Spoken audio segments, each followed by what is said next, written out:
हमारी गलत फहमी पर अफसोस ही कर सकता, लेकिन मैं यहाँ किसी के पीछे नहीं, अपने काम से आया। यहाँ तुम काम से आए हो? ये कांदीवली की खाओ गली नहीं है, Shalimar group of global industries का ऑफिस है। यहाँ बाहर गेट तक खड़े रहने का भी औकात नहीं है तुम्हारी। फिलहाल इतनी औकात तो है कि यहाँ पर मीटिंग के लिए बुलाया गया हूँ। मीटिंग? कौन सा मीटिंग? Board meeting. मानना पड़ेगा राघव, बस मेरा पीछा करने के लिए तुमने ये भी पता कर लिया कि मैं यहाँ बोर्ड मीटिंग के लिए आई हूँ। तुम्हारी हर चाल समझती हूँ मैं, पर मैं तुम्हें कभी कामयाब नहीं होने दूंगी, समझ गए? चलो। ये तो वक्त ही बताएगा।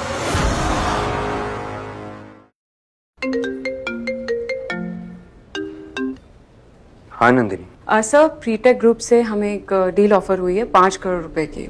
हमें क्या करना चाहिए? एक्सेप्ट कर लेना। ये मेरे बेटे ईशान के लिए मेरी तरफ से एक छोटा सा गिफ्ट होगा। Okay sir. और हाँ। Yes sir. वो सोनम के भाई और माँ का केस वापस ले लो। अब हमारा कोई रिश्ता नहीं रहा, तो मैं ये मैटर खत्म करना चाहता हूँ, प्लीज। Okay sir. अब सर, सॉरी टू आस्क, पर मुझे ऐसा पता चला है कि आपके डिवोर्स को डिले हो रहा है। तो अगर आप चाहें तो मैं अपने लीगल एडवाइजर से बात करके उसे पुश करवा सकती हूँ। Only if you want sir. नहीं, अब जैसे चल रहा है वैसे ही चलने दो, मैं संभालूंगा। Okay sir. आप बहुत सच्चे इंसान हैं राघव सर, और सोनम जैसे लोगों को आप अपनी लाइफ में बिल्कुल डिजर्व नहीं करते। आप उसे माफ कर सकते हैं सर, पर मैं Shalimar group of global industries के चेयरमैन की इंसल्ट अब और नहीं होने दूंगी।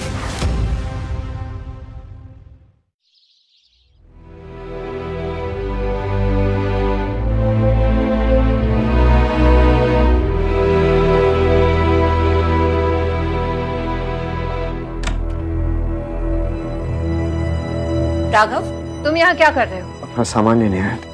तुम्ही ने कहा था ना कि इस घर से अपनी सारी निशानी हटा लो। हाँ, मैं अब तुमसे कोई रिश्ता नहीं रख सकती। जयवीर ने मुझे बताया तुम्हारे उस दिन के हरकत की वजह से शालीमार ग्रुप ने हमें अपने कॉन्ट्रैक्ट से निकाल दिया। अगर तुमने उस दिन वैसे गवारों वाली हरकत ना की होती तो शालीमार ग्रुप के साथ हमारा अच्छा रिश्ता बना रहता। अफसोस सोनम, तुम मुझसे ज्यादा उस जयवीर पर भरोसा करती हो। तुम्हारे ऊपर 20 साल से भरोसा करके मैंने देख लिया, क्या मिला मुझे? एक गरीब पति जिसने आज तक मेरी कोई मदद नहीं की। अब मैं तुम्हारी बात मानूं या उसकी, जिसने फाइनेंशियली मेरी कंपनी को संभाला है? अगर तुम हर चीज को पैसों से ही तोलती हो तो सुन, अब मैं वो मामूली कबाब वाला नहीं रहा। अच्छा। अब मैं भी अमीर बन चुका हूँ। मैं ही हूँ शालीमार ग्रुप का नया chairman. Oh please shut up, just shut up. अपना झूठ बोलना बंद करो।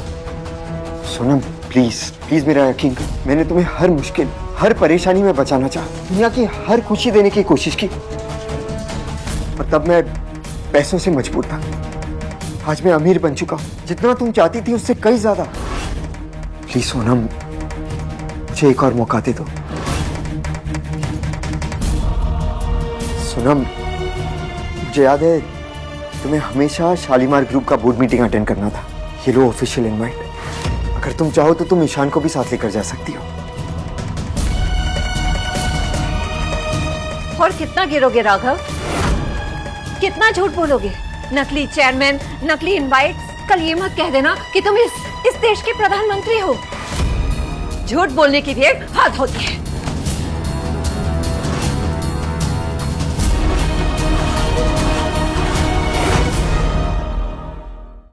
पता है लोग मेरे बारे में क्या कहते हैं? एक निकम्मे की बीवी। बस अब और बर्दाश्त नहीं कर सकती, इसलिए जितनी जल्दी हो सके मेरे लाइफ से निकल जाओ। सोनम, तुम मेरा पहला प्यार हो और तुम मेरे लाइफ का सबसे बड़ा बोझ हो। इतना बड़ा बोझ कि मैं तुम्हें अब ये फोटो में भी नहीं देख सकती।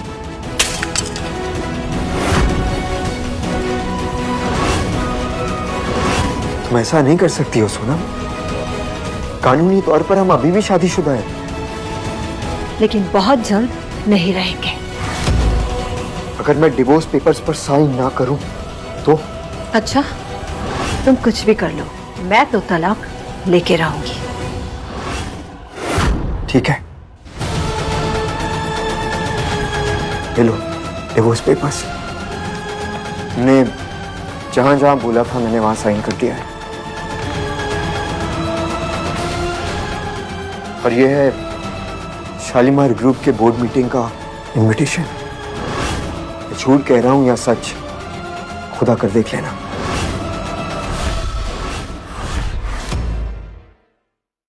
मुझे पता है कि तुम मेरी किसी भी बात पर भरोसा नहीं करोगी। गलती तुम्हारी नहीं है। इंसान पैसे तो रातों रात कमा सकता है, लेकिन इज्जत कमाने के लिए जिंदगी लग जाती है। मुझे लगा था कि बोर्ड मीटिंग में मैं अपनी शादी, अपना घर सब बचा लूंगा, पर अब नहीं। अब मैं तुम्हें दोबारा शिकायत का मौका नहीं दूंगा। हम कल ही कोर्ट जाकर डिवोर्स सर्टिफिकेट ले लेंगे। Thank you and thank God, finally मुझे आजादी की सांस मिलेगी।